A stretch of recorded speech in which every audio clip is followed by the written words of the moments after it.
It's a long week, but we've kind of navigated through it, and I think we're certainly ready to go. We've had a practice yesterday, practice tonight, and uh, players have had the opportunity to lift and do some other things, to go for a walk. So I think we're in a good place right now, and looking forward to playing in this tournament. Thank you, Coach. A reminder to media to please state your full name and media outlet before asking your question, and we'll start with Mario, please. Mario Sacco, News Channel 9. Coach, you touched on it there, but logistical-wise for you to get your team prepared, any challenges as far as that's concerned, as far as getting your team prepared for Friday's game? No, not at all. We had, we were able to get a good practice in Monday morning in Syracuse before we left. And then, quarantined for the 24-hour period and had a good practice Tuesday night. So we didn't miss a day of practice. And, we had good practices prior to that. So, it's, we're getting there. We'll be ready Friday. Next question from Mike Waters.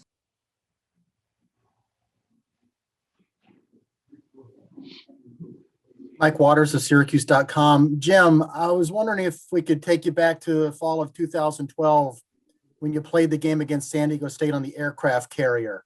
Any memories of that game stand out? It was an unbelievable experience. It was a beautiful day. And we walked up onto the ship, and it just was so pretty. I've never seen anything prettier. I've got a picture with Steve Fisher and me, and it's just one of the best pictures I've ever seen. But when the game started, the wind picked up a little bit, and we made a 3 early. I think CJ made one, and so we got a little bit of a lead. But then the wind picked up more, and you really couldn't make a shot. And we had a big advantage. We're playing zone, so they had to shoot some from the perimeter. We made it. We were the tightest zone we've ever played.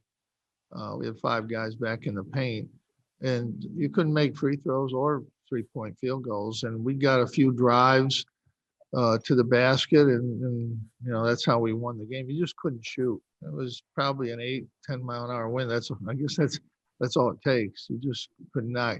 You could see the ball blow off course on the way to the basket. And it was a perfectly beautiful, sunshiny day. But it just was, you couldn't make anything. You really couldn't. Next question from Matt Park. That was actually going to be my question. But, Coach, could you just go back on your relationship with Coach Fisher? And this is a little unique because it's the same lineage with Coach Dutcher being with him so long. Yeah, I've known Coach Fisher, for so long. Back with him and Bill Frieder were at Michigan. And we've been good friends for a long time. We've been on Nike trips together for at least 25 years now, maybe 30. And, we play cards on the trip and, spent a lot of time together. He did an amazing job building that program at San Diego. And then and Coach Dutcher is taking it even to another level. They had arguably one of the best 3 or 4 teams in the country last year. And this year they're right there again.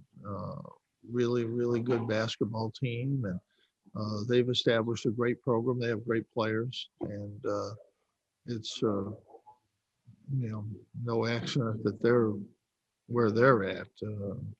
But yeah, I've known Coach Fisher forever, and we're real good friends, and got a lot of history together.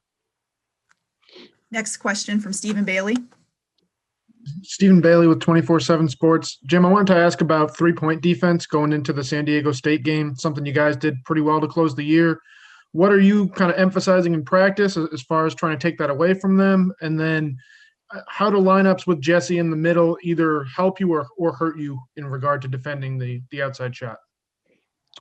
Well, Jesse really doesn't have an effect on the three-point shooting defense. He helps our inside defense, but they're a well-balanced team. They can score inside and outside. They can hurt you on the boards. They can hurt you in the post area, and they shoot the ball with multiple guys from the three-point line. That's always a dangerous team to play against. They have a couple guys that really shoot it well, but they have other guys that shoot it good enough. So it's really, you can't really focus on one guy or two. You have to play good perimeter defense overall. And but they can hurt you inside as well. They've got great size. They rebound it. They're a complete basketball team. They don't have weaknesses when you watch tape of them. They can score inside or outside, and they're really a good defensive team, good rebounding team. They're a tremendous challenge for anybody. That's why they won 14 straight games, and why they, over 2 years, I think got the second best record in college basketball, I think, next to Gonzaga. So tremendous challenge. And, we know that going in. Next question is from Matt Lodinsky, and I apologize if I mispronounced your name. Thank you, Matt Majinski, College Basketball Review. Coach, a lot of players are tweeting out with the hashtag not NCAA property as they continue to, push towards equal representation as college athletes. I'm just wondering if you've heard about this and just your thoughts on players taking this bubble atmosphere as an opportunity to come together for this cause. Well, I haven't. I'm for all players getting the NIL, the rights, to be able to use their rights. I mean, immediate transfer are two things coming, and it's just when you're waiting on the federal government to do something, it's difficult, to say the least. They've been trying to pass immigration reform for 30 years or more that I can remember, and haven't got it done yet. So I think somehow we've got to get this done, the NIL thing, and so it's good for everybody. You can't have each state making rules. We need to make the rules, whether it's the government or whether it's the NCAA, and players will get their rights, and we'll see what happens. Obviously, there could be all kinds of crazy things that happen, but it's what it is. Let's go ahead, move forward, and see what they are, and then try to deal with them at the time. But I think that's got to happen, and players transferring right away, playing right away. And I mean, I know you've seen a limited thing in the football where there's a lot of guys that are in the portal who didn't get a place to go. I think in basketball that could happen. There's going to be so many guys in there, but I think that everybody will find a place. But it'll be free agency almost in some cases this summer. You could be looking at any number of guys. Well, there's always transfers. They're usually guys that aren't playing, and they, maybe it's good for them to go someplace, to try to get to play. Although sometimes you transfer and you don't play right away. You don't get to play right away. But again, we'll see how this all works out. And, but I think players, this is the future. This is what's going to happen in college basketball. And I think at the end of the day, these things, you'll figure out how to work them out as a coach, as a program, and you move forward. Next question from Mark Larson. Hey, Coach, Mark Larson, Spectrum. You said last time we talked that your team was going to be a good tournament team for sure. What made you say that? What makes this team, in your mind, a team that could do something? Well, I've never heard a coach say his team was going to be a bad tournament team, Mark. So yeah, I think we have a good team, and that means I think we can play well in the tournament. But there's no coach in the tournament that I've ever heard in all the years I've been doing this saying, well, we're really not good enough. We're not really a good tournament team. I mean, what that means is I think we're playing good enough to win.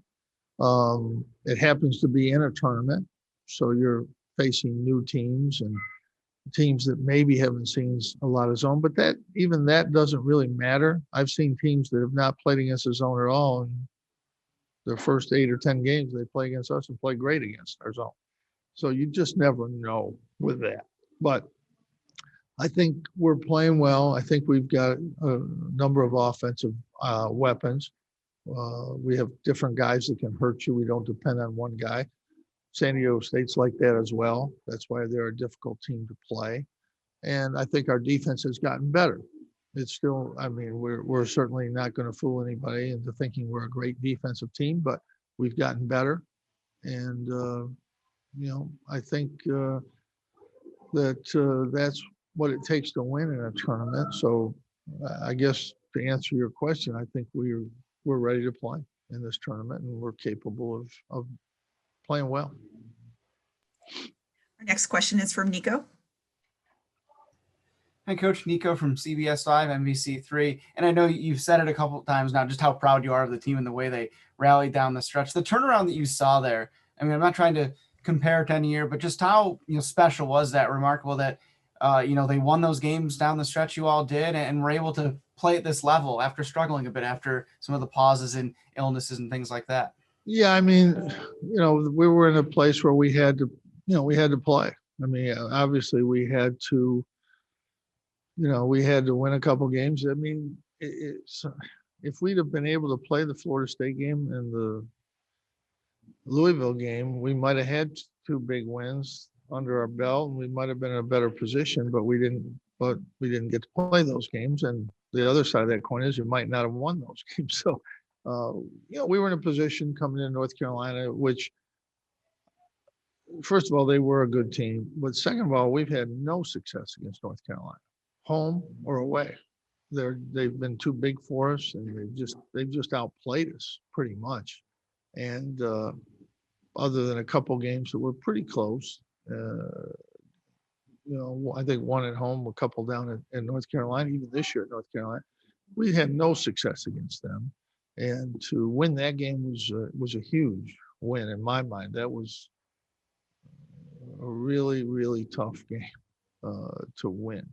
I mean, you can look at Virginia Tech and say, well, they're better than North Carolina this year. They finished higher in the league, and we had them down 26. But, North Carolina has been a problem for us. Clemson game, we played really well. North Carolina State, you have to remember North Carolina State's beat us 3 or 4 times in a row. I don't know the exact number, but they beat us a lot the last 3 years, and I don't remember beating them. So to beat them the 3 times that we did was really, I mean, it was great. I mean, and I just can't overstate some of the things this team has done. And I think, when you're in a league like we're in, especially the last couple of years, it's very hard to get to the top of the league. It's very hard. And I give Virginia so much credit because they've been able to do it. And, Duke and North Carolina are great programs, and they've slipped a little bit. And that's college basketball. But to just see, how difficult it is, and it really is something to be in the tournament, to get into this tournament. You can criticize and say, well, you should be better, you should win these games, more games, but it's difficult in college basketball today. And there's no better example out there than a program like Duke or Kentucky, and last year North Carolina. These are the 3, probably, if you rated programs in the country, they'd be 1, 2, and 3. And, they're not, would not have been in the tournament last year, and they're not in it this year. It's not, it used to be a given. If you were pretty good, you were in the tournament, and you really almost took it for granted. And you expected actually to win a couple games. I mean, I don't know how many times. I think we've been to the Sweet 16, 17 or 18 times. And I don't think we really thought about it. I know maybe fans anyway, but I know I didn't. I figured we need to get to the Sweet 16. And it's changed. College basketball has changed. It's just more difficult to do. And you have to be really happy to be able to get into the tournament and have a chance. And I mean, anything can happen in this tournament. You can play really well and get beat. You can play pretty good in a game and you're going to win. You know, it's just it's just the way the tournament is. And but you can't win if you're not here. And I'm very thankful for what this team went through. And yeah, I've said that a couple different times, and that I really appreciate what this team has done, because there were several stages of this season where it didn't look like we had a really good opportunity to get here, whether it was the Clemson loss down there or the Pittsburgh game down there where we got handled, Duke where we got, there was a lot of stages, but I think the grit and determination of this team best shows because they were able to win the Bryant game and the Buffalo game. And, we were out of those two games. And if we lost those two games, we wouldn't, we wouldn't be talking here today. So I give this team a lot of credit for everything that's happened to them. And, losing Boeheim was a big loss, and just the learning experience for everybody during the course of the year. I'm really proud that this team has an opportunity to play here. Our next question is from Anthony DeBundo. Anthony DeBundo, the Daily Orange. Coach Dutcher said that he thought this event could almost be determined by how well teams handle the quarantine and kind of the bubble lifestyle and living out of the hotel. How do you feel like your team's prepared for it? And do you agree with him on that? Well, I think it's, this is what we've done all year. I mean, it's been very similar. I mean, this is a little more extreme, but, this is what teams have done. And, Friday night, the team that plays the best is going to win the game. And I don't think it'll hinge on whether we were in the bubble or out of the bubble or flew in here and just played the game. I think the team that plays the best is going to win the game Friday night. We have time for two more questions. The first is from John Kikis.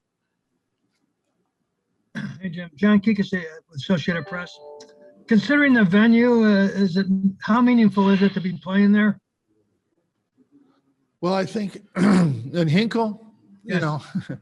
I think we're going over there. I haven't been in the building in a while. I have been in the building. It's a great place, great place to play. It'll be great to play there. And, just playing in this tournament's great right now. I mean, that's what we're keyed in on, really. Thanks, Coach. And our last question is from Matthew Skianidi. Thank you. Sorry about that. It's okay. It's Matthew Shenny from TSN. Coach, just quickly on Quincy, how has he earned your trust this season with his offense, and what do you expect out of him during the tournament? Well, he's a tremendous player, and I think his shooting has gotten significantly better. I think, obviously he helps us inside tremendously, but he helps our team when he can make a perimeter shot too. It's a big boost for us. And he's proven that he can, he's not there yet, but I think he's going to be a really, really good shooter. I think he's moving in that direction. It's just not quite there yet. But I remember Demetrius Nichols when he was younger, he shot about 17 or 18%. And he ended up shooting 38, 40% from the three after he got a couple years in. And I really think Quincy's a tremendous player. He's had a tremendous year. Rebounding wise, defensively, he's gotten better every game. And, I think, and he can really get better even around the going to the basket, because he didn't do that. I mean, he's just done it since he's been with us. So Adrian, Coach Autry's really worked hard with him, and he's gotten better, but he's got a huge upside in terms of being able to get to the basket, being around the basket, and his three-point shooting will get significantly better in time. But he's had a great year, but he's got a lot more. You know, I mean, he can be an All-American player. He just keeps doing what he's doing.